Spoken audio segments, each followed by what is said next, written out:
to see if this is working. It is now loaded. Hello, hello, hello.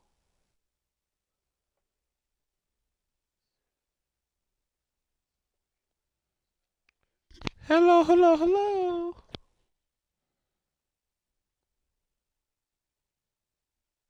Ain't no way it's silent for this long. Hello, hello, hello. Okay. I do believe that this is working, as we are here for our 5th retro review on the channel. We are traveling back to 2008. 2008 WWE to be exact. And we're covering No Way Out. The last pay-per-view stop, I guess I should say, before WrestleMania 24. Our first retro review back, we discussed Royal Rumble 08. I said more than likely I will cover No Way Out, and that is what we're here to do in this video. And a bit of a spoiler alert that's not really a spoiler alert. WrestleMania 24 should be covered very, very soon. But we got a ways away before we get to that, because like right now we're covering No Way Out, an event that had 2 Elimination Chamber matches take place on it, and perfect timing on my end, kind of planned, but I'm filming this before this weekend's Elimination Chamber event takes place. That also has 2 Elimination Chamber matches on it. So enough of me yapping. There's a couple of side notes that will need to be said down the line. I'm going to talk about No Way Out 08. Your eyes shall be looking at some WWE 2K24. I will admit to y'all, might be awkward in the future, because I do not plan on buying WWE 2K25 right away. So if I continue to film the way I've been filming, and me doing the reviews and doing my videos while y'all are watching gameplay action, it'll be slightly outdated, because like I said, I don't plan on buying 2K25 right away, but might have a change of heart, but time will tell with that. Y'all not here for that. Y'all are here for No Way Out 08. Before we get right into the review, bit of a side tangent and preview for the event and some notes prior to the event. The Elimination Chamber history up until this point, the first one took place in 2002 at the Survivor Series with Shawn Michaels picking up the victory. The next one that followed that was in 2003 with the man that's on your screen right now, Triple H, winning at SummerSlam. No chamber matches in 2004, but they kicked off 2005 with an Elimination Chamber at New Year's Revolution, with Triple H picking up the victory in that. That was for the vacant World Championship, as there is a screw finish to a world title match at the end of 04, so the title was held up in vacancy, and lucky enough, 6 superstars got to compete for it. And the next year, 2006, kicked off with another Elimination Chamber match at New Year's Revolution. This one won by John Cena. After the match, Edge cashed in his Money in the Bank briefcase, the first Money in the Bank cash in to take place.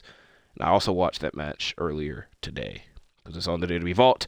And lastly, the main reason that I kind of went through this history, because I was really thinking of it, 2006, you started 2006 off with an Elimination Chamber, you ended 2006 with an Elimination Chamber, and this was the extreme Elimination Chamber, because it took place at ECW December to Dismember, with Bobby Lashley picking up the victory. Now, it's a very controversial might be an overblown statement for that match, but not the best chamber match, and especially not the best pay-per-view. So the year of 2007 did not have any chamber matches taking place, but we're here in 08, and you got 2 to kick off the show, or not to kick off the show, but you have 2 chamber matches, as 2 number 1 contenders need to be determined for WrestleMania 24, because the Royal Rumble winner is having his title shot take place on this event, which we'll get to down the line. The other thing that there's 2 other things I need to know before we get into the review. I know I keep delaying it. No Way Out. Very apropos title name for this event, in the history of this event. The first one was in 1998 at an In Your House event. In 99, it was not No Way Out, but it was St. Valentine's Day Massacre, because it took place on Valentine's Day.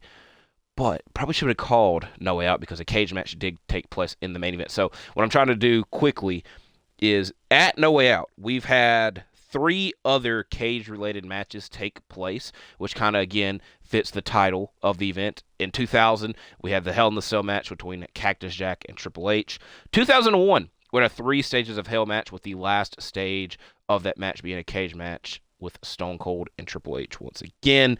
And then the 2005 event, kind of a match that is weird to think about happening in WWE history, but it did.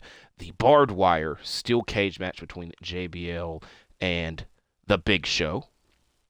06 and 07 did not have any take place. 09 had 2 take place, both of which were for the championships. Not even the number 1 contender spot was on the line for the championships. And then in 2010, the event was just changed to the Elimination Chamber. I kind of wish it was, I'm not going to say I wish it was still No Way Out, but doesn't make the biggest difference in the grand scheme of things. So enough of me yapping of a preview. Let's get into the actual review from the Thomas and Mack Center in Las Vegas, Nevada. No Way Out 2008. A very iconic, I'm going to say iconic pay-per-view posters. Back-to-back 08 posters, because I talked in detail about the Royal Rumble 08 and how it's a cool-ass poster. And then they followed it up with Here at No Way Out and Jeff Hardy trapped in the Elimination Chamber, trapped underwater. I don't really know how the hell they took that picture, probably heavily edited, but what is a cool poster and will most likely be in the thumbnail of this video. As our first matchup of the night is for the ECW Championship. Chavo Guerrero defending against CM Punk. And CM Punk wants his title back, and he wants some revenge. And he's did a good job at the revenge portion. He lost the ECW title a little bit before the Royal Rumble. I believe it was the week prior to the Rumble event taking place. And since then, he has wanted his title back, and doing so by ruining Chavo's championship celebration, hitting in disguise. He had a sombrero and extra facial hair, mustache applied, and hit Chavo with a guitar. And this previous week on ECW television, they had the first ever Gulf of Mexico match take place, with CM Punk being the victor in it. So these two men have faced off a couple of times, but this time around it is for the ECW Championship once again.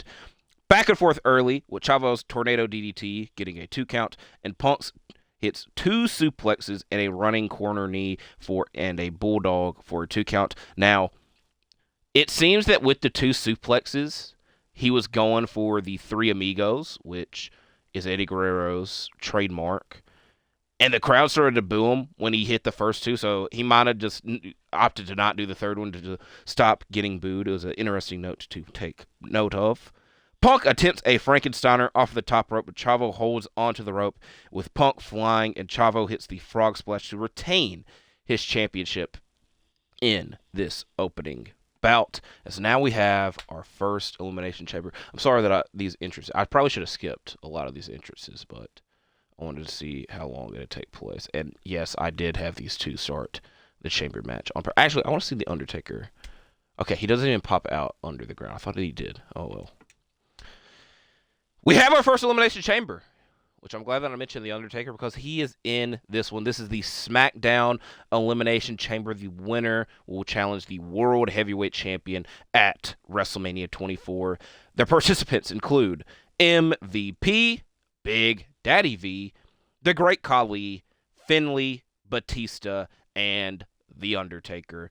The first 2 men in the chamber match was Batista and The Undertaker, which at the previous year's No Way Out event, they main evented in a tag match against Shawn Michaels and John Cena. And they had a rivalry that spanned throughout all of 2007, so they continue it here in the opening portion of this chamber bout.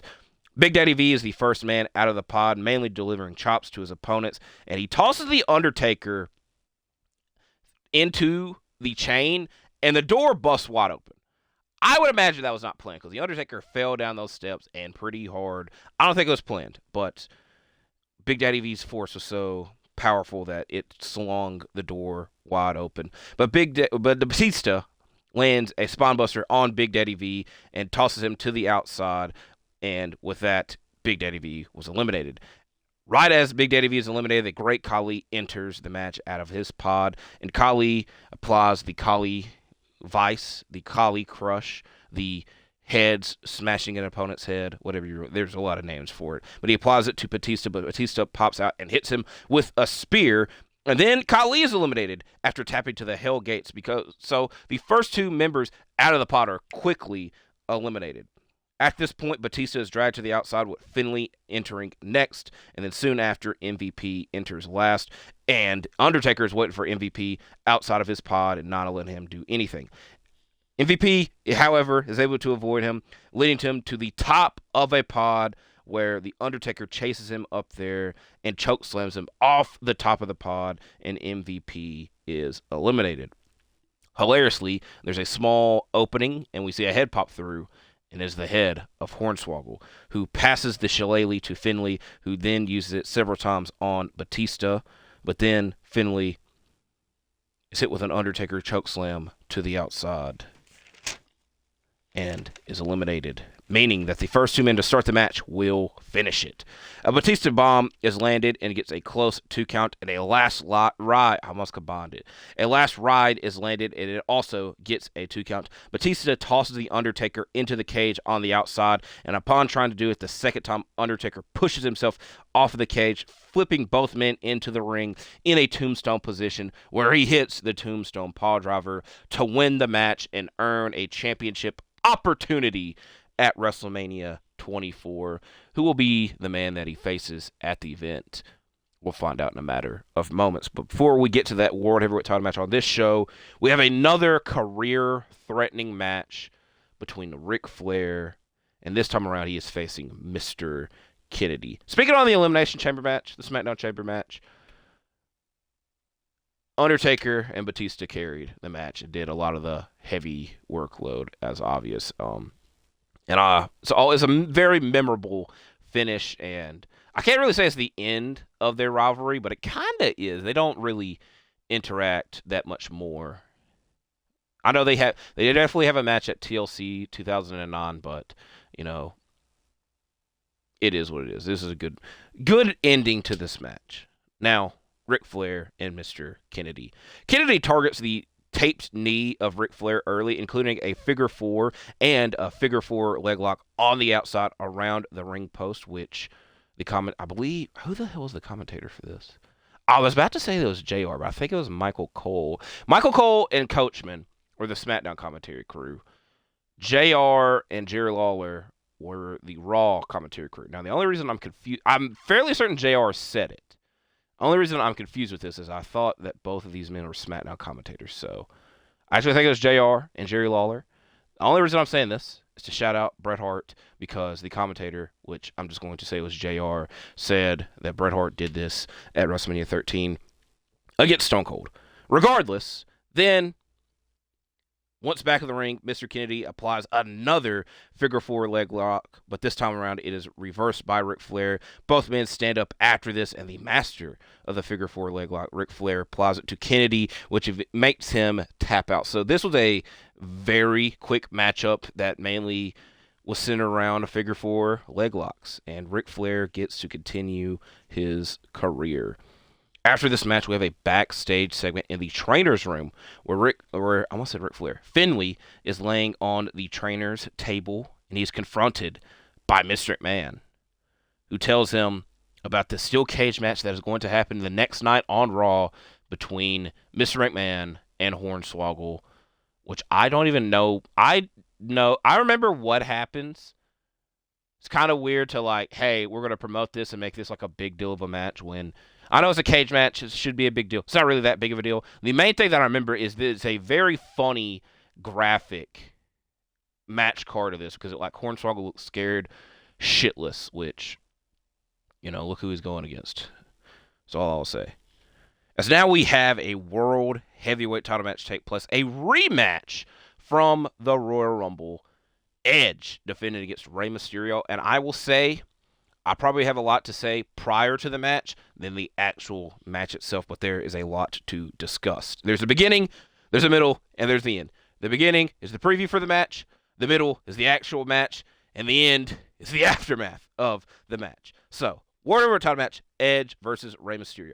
Like I said, a rematch from the Royal Rumble, but this time around, Vicky Guerrero will not be in Edge's corner because the prior two nights on SmackDown, Edge proposed to Vicky Guerrero, which I should have looked at the exact date. I think it was Valentine's Day, kind of makes sense, but it's a special celebration between the two that was interrupted by Rey Mysterio. And like we saw Rey Mysterio do last month, he unintentionally attacked Vicky Guerrero and delivered a flying senton that was meant for Edge, but Edge moved out of the way, and Vicky took the damage from it. And so she will not be in Edge's corner tonight. And she was the SmackDown GM at the time. But with her not being there tonight, is not in charge, Teddy Long is in charge and bans the Edge heads from helping and attending this match. Managing. I use 3 separate words for that. Managing Edge in this title match. The third thing, which kind of might be the main factor to why this is not that long of a match, Rey Mysterio is competing with a torn bicep, which he said that the damage has already been done, so that's why he's still able to compete tonight. But we'll have a special supporter of his in the crowd, that being Floyd Mayweather.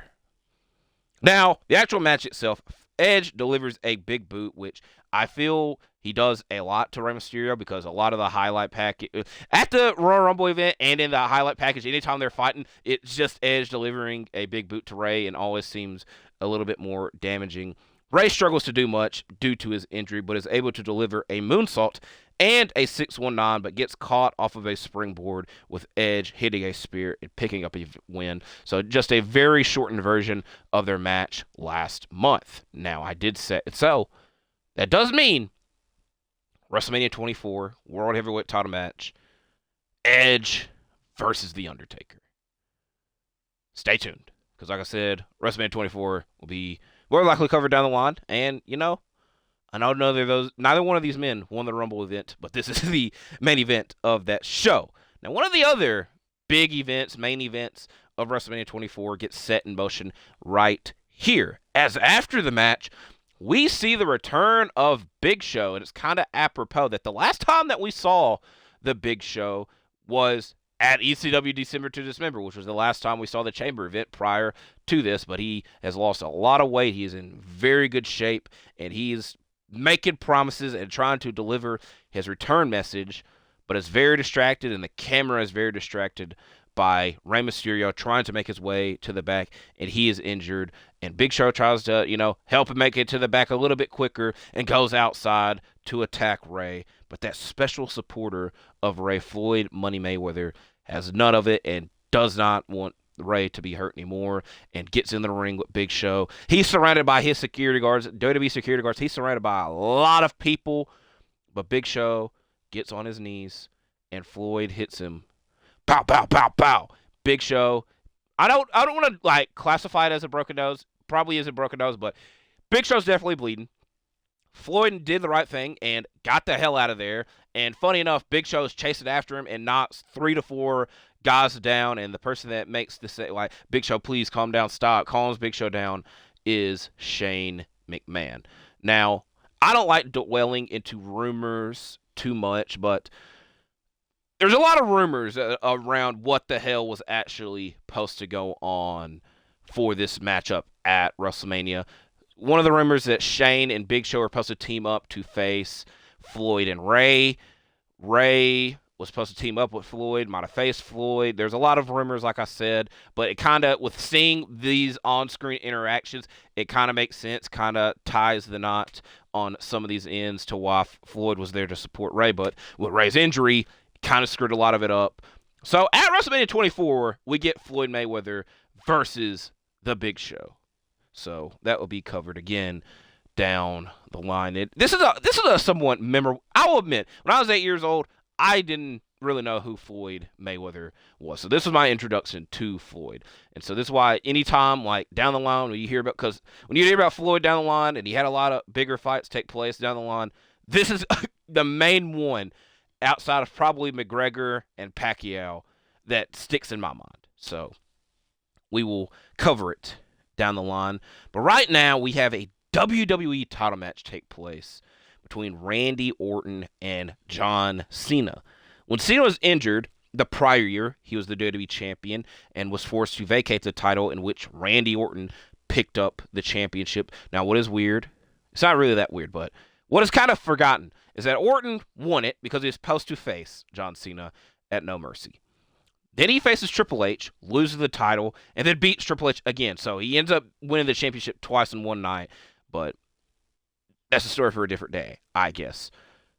Even though Cena had a title match set for WrestleMania, he wanted his revenge, he wanted his redemption, and he wanted his title back ASAP. Now, I tell y'all a lot that I overthink and overreact to a lot of things. This is one of those things that, I was overthinking about. This, logically, should be the WrestleMania main event because John Cena won the Royal Rumble match. And the fact that it's not even main event in No Way Out could tell you something messed up is going to happen. Spoiler alert, something messed up ends up happening. It is back and forth early until Cena struggles with an FU attempt. Then Orton keeps his opponent grounded afterwards. This includes stomps on his arms. That stops once Cena is able to hit the 5-knuckle shuffle. Both men battle on the outside with a non-count happening and both making it in by the count of 10. An RKO attempt is reversed into an STFU with Orton grabbing the ropes. Then Orton goes to the outside and he wants the referee to count him out. But he just does this for Cena to run to the outside to try to bring him back in which Orton catches him with an RKO. And Cena again making it back in the ring by the count of 10. And Orton is pissed off about this. It smacks the referee, which leads to a DQ. And Cena snaps and puts Orton into another STFU, in which Orton passes out from this. But Cena does win the match, but does not win the championship due to that DQ that was previously mentioned. Is Cena's WrestleMania hopes in shambles? Spoiler alert, no. I'll talk about it more down the line at WrestleMania, but like I said, it's kind of already is messed up when you look at it and think, oh, this should be the WrestleMania main event, and it ain't any main event No Way Out. What does main event No Way Out? The Raw Elimination Chamber match, where the winner is getting the WWE title opportunity at WrestleMania 24. The participants in this match include Triple H, Yamanga, JBL, Jeff Hardy, Chris Jericho, and Shawn Michaels, which Jericho and Shawn Michaels, the WrestleMania 19 opponents, start off the bout. We get a bunch of pinfalls between these two early on. Jericho gets his knees up off of an HBK top rope elbow attempt with Umaga. I like saying Umanga. If you get it, you get it. But Umaga is the first one out of his pod, who lands a double Samoan drop on both of his opponents. This leads to Jericho and Shawn working together, applying a crossface and sharpshooter at the same time. But this is stopped when the next entry, JBL, enters the match, which he goes after Jericho, stemming from their previous feud and match at the Rumble 08.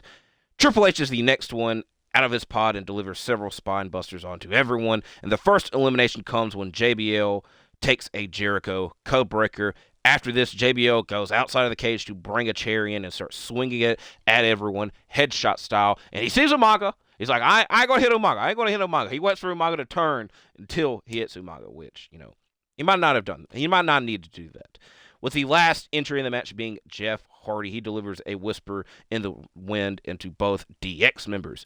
Umaga and Jericho go crashing into a pod, with Umaga being eliminated after everyone hits their finishers on him, ending off with Jeff Hardy hitting a swanton bomb off of the top of a pod. Quickly after this, Jericho gets super kicked and is eliminated by Michaels, and then Michaels is hit with a pedigree and is eliminated by Triple H, leaving Triple H and Jeff Hardy as the last two men in this match. Hardy hits a DDT on the outside. A pedigree is reversed on the outside, and Triple H moves out of the way of a swanton attempt to hit a pedigree that gets an extremely close 2 counts. Then Triple H grabs a chair, in which Jeff reverses it at first, but eventually gets hit with a pedigree. With Triple H picking up the victory, like he did on here, and will be moving on to WrestleMania 24 to get a WWE title opportunity, which he does have a WWE title match at WrestleMania 24, which for the last time, second to last time, will be covered very soon on the channel. Overall, I will say, I think this was the better chamber match on the show. I like the finish and the end to the SmackDown Chamber match a little bit more. The competitors did take a lot of damage. Almost everyone was bleeding during the course of this match. And so, overall, 2 good chamber matches took place on this event. And the road to WrestleMania 24 continues. So, I will say this. This is the 5th retro review. I cannot tell you exactly what the next retro review will be just yet, but I will say it will be a non-WWE show. Because the first 5 shows that we have talked about have been WWE related. We're going to finally go outside of the WWE bubble. I have a couple shows in mind, but tune in this time next week and you will find out what it will be. And like I've said several times, WrestleMania 24...